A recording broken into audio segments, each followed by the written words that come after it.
Tomorrow, it's 100 days into President Trump's second term in office. As top negotiators met at the Capitol yesterday to discuss what's next for the Republicans' mega bill and tax cuts. There are what did it used to be, a group of, what were those? The gang of, it's the Gang of Six, or the Magnificent Seven, Magnificent Six, and we've got one. Ways and Means Committee Chairman, maybe the best of all of them, Jason Smith, who was part of that meeting. Chairman, it's good to see you. It's good to see you as always. I want you to tell me everything you know, because everything that I want to ask you, I don't think we know anything. We don't know what's in it. We don't know when it's going to be doable. We don't know when the write-ups are, when the final votes are. Is there anything you can tell us definitively right now, or at least give the handicap what's happening, what's in it, and when it's going to be? Absolutely, Joe. I will tell you that when it comes to markup and seeing bill text and legislation moving forward, we're days away, not months. We're going to provide that certainty to the markets, the certainty, the small businesses, the certainty to the families that they're going to have a very aggressive pro-growth tax bill that makes permanent Trump's expiring tax provisions from the 2017 Tax Cuts and Jobs Act, but also delivering on his campaign promises when it comes to no tax on tips, no tax on overtime, tax relief for seniors. These are all things that will be in this bill moving forward. Some of that pay for was going to be letting the top rate go back up. Now that's off the table. Is there any other way to make it less, causing less addition to the deficit? First off, Joe, let me say that as the tax writer, the Ways and Means Chairman, I've been reading a lot of news reports talking about we're going to do X, Y, and Z, whether it's a top bracket, whether it's SALT, whether it's various IRA credits. And I'm like, wow, that's interesting.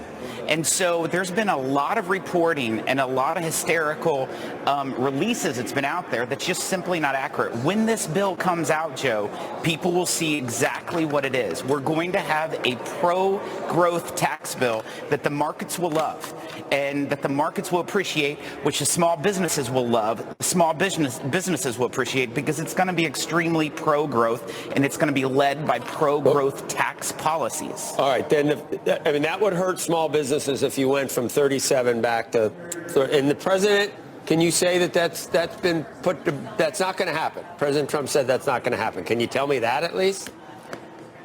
Joe, what I will say is the tax bill is all about growth, and people can extrapolate what pro-growth is, but we are going to deliver real tax relief for businesses, small businesses, working families, and farmers. It is going to be pro-growth, and the markets will love it. Chairman Smith, we had Libby Cantrell here from PIMCO yesterday, and she said exactly that this is going to be a very pro-growth bill that is put forward. I asked her what that meant, if it means that there's not going to be pay-fors for these things if it expands the deficit, and she said yes, she believes that's the case. Is that what you see it as well? There's absolutely going to be provisions that eliminate bad tax policy and replacing it with better tax policy. We did that in 2017. We're going to do it throughout this process. But will it expand the deficit? We're going to eliminate a lot of different loopholes. Will it expand the deficit? It will.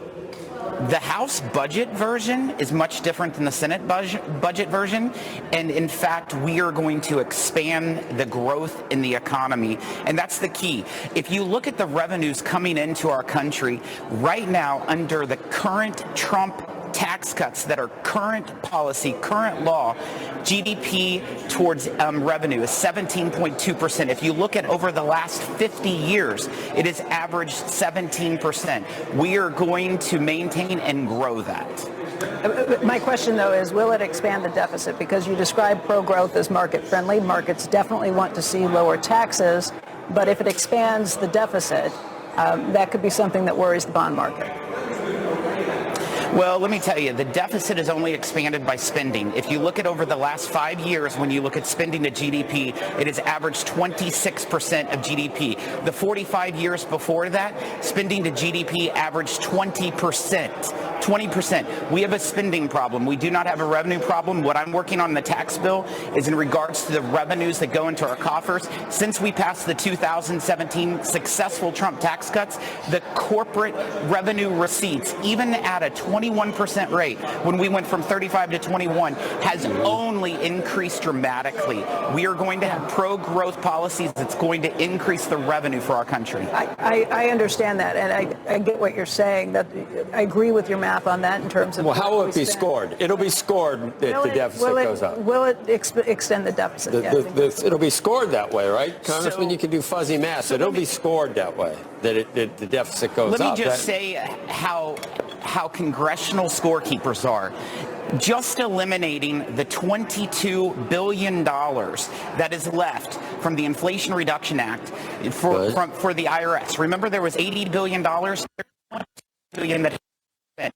Just to eliminate that, according to those congressional scorekeepers, it would cost us $65 billion. So the scorekeepers sometimes just don't put apples and oranges together. Okay. What I'm saying is the revenues are going to increase and the growth is going to be exponential. You would hope, but those are, whether they're right or wrong, when it is scored, probably you're going to see that go. What about Medicare and, Medicaid and the numbers thrown around? Do you have a better idea of what it's going to be? Somewhere around $900 billion. What is that, over 10 years? And then there's arguments about whether it's a cut in the projected growth of Medicaid, not in the program itself.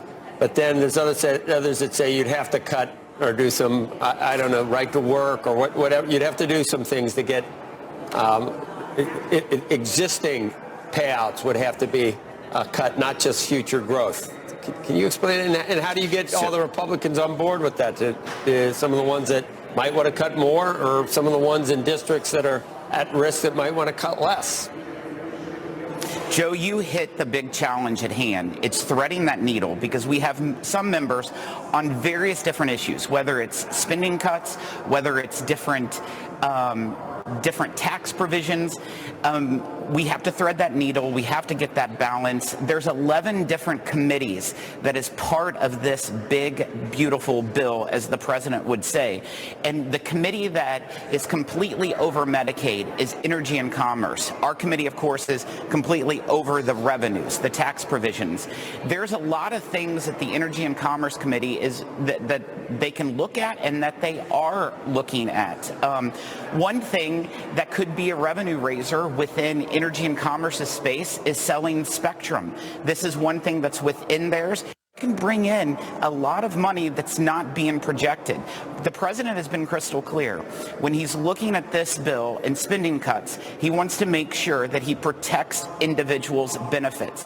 He said that you would not cut Medicare, Social Security, Medicaid, but are there efficiencies that can be put in there? Absolutely. One thing that has been raised numerous times is work requirements, but this is all within the Energy and Commerce's space. I'm not an expert in it. I'm focused on the $4.5 trillion tax bill, but it's all going to add up in the ultimately end. But just that it was a big ask. Sounds like I'm saying something else. It was a big ask to be able to extend. I mean, there's a reason that those the 2017 bill wasn't permanent. Jason, you remember that? It's because it was a deficit buster, and everybody's been worried. How do you extend it? And not only are you extending it, but you're getting all these other tax cuts that you're putting into, and you're still saying that it's not going to be a deficit buster. And the numbers are just troubling for and I know no one worries about the deficit. You look at how Biden spent, and we know we can, with the reserve currency of the world, we can get it done. But do you not worry that history is going to look back and say, there they go again, both parties, just blow out? I mean, you're counting on growth, but the numbers probably don't lie. So let's just look at this, Joe. Just in the 4 years of the Biden presidency, he added more than $10 trillion to the deficit. That's almost a third it's their fault. of where I we're understand. at. But the markets wasn't talking about you're that. opening yourself issue. When will it actually be signed, Mr. Chairman? You think it's in the summer or all the way out into the fall? You know, I don't have a crystal ball, but what my goal as the chief tax writer is to have it delivered for the American people by July 4th. I think that that's very doable. And as long as we continue to work hand in glove with the United States Senate, which we have been, we'll be able to accomplish this. The American people are expecting this.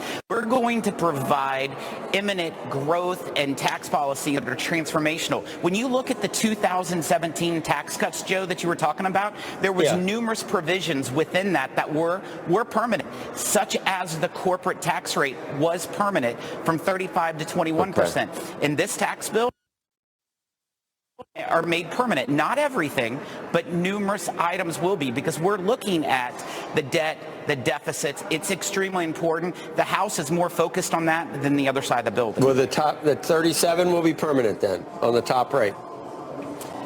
We're going to have pro-growth tax policies that you're going to love. God. All right, let me ask you one more. See if you can do it. Chairman, let me ask you one more. I know you can't tell us exactly what the final bill is going to look like. That's still a negotiation. Can you tell us where the toughest sticking points are? Where do you have the hardest sell? Where are the things that are on the margin? Yeah, without a doubt, I think there's three areas that are going to be major significant sticking points. It has been throughout the process. It's going to continue to be. One is to make sure that we cut enough spending that puts our 15 to 25 members that are very concerned about debt and deficits, that this is what they wake up every morning thinking about. We have to thread the needle there, make sure that everyone's feeling good. When you look at SALT is another thing that's very big to our members from New York, New Jersey, California. We have to thread that needle. We have individuals within our conference that wants an unlimited SALT cap. We have others that want no deduction on SALT. We're threading that needle. Another item is within all the IRA credits. We're looking at every provision of the tax bill, and so there's some members that want to rip out the entire IRA by its roots, and there's others that want to use a scalpel approach. So it's a balancing act, threading the needle, but we're going to get this done. I think you're not listening to President Trump. I mean, I heard him say it, Mr. Chairman. He's publicly said there will not be a top income tax rate going back up above the 37. It would be very disruptive. Are you trying to talk him into it, or would you? He's got members who want to cut the debt and deficit, and that's a big part of it. Right, but he's in charge. He's in charge, isn't he? If you write it into it, he might. Joe? Yeah, go ahead. Joe, just let me say, I have a great relationship with the president. I talk to him. Oh, don't very, talk him out of that regularly. part, He is going to love the tax bill, and we're going to follow through with his priorities. That's what we're going to do. Okay. 77 million people sent him to Washington. We have the House and the Senate because President Trump was elected president. We are going to deliver his priorities. I'm his biggest advocate. I'm not trying to talk him out of anything. I'm delivering what he is asking. Yeah, you've got members you have to appease. We just got this list. So the ones who want to cut the debt and deficit, 15 to 20 members, they're going to speak. Get that 26% down. That's how you got to do it, and I don't know how you do that either. But that's what you don't got to do the 17. You got to do the 26. Mr. Chairman, thanks. We got data. We'll get it done. Okay. Thank you. We'll come back and explain it again. Yeah. Okay.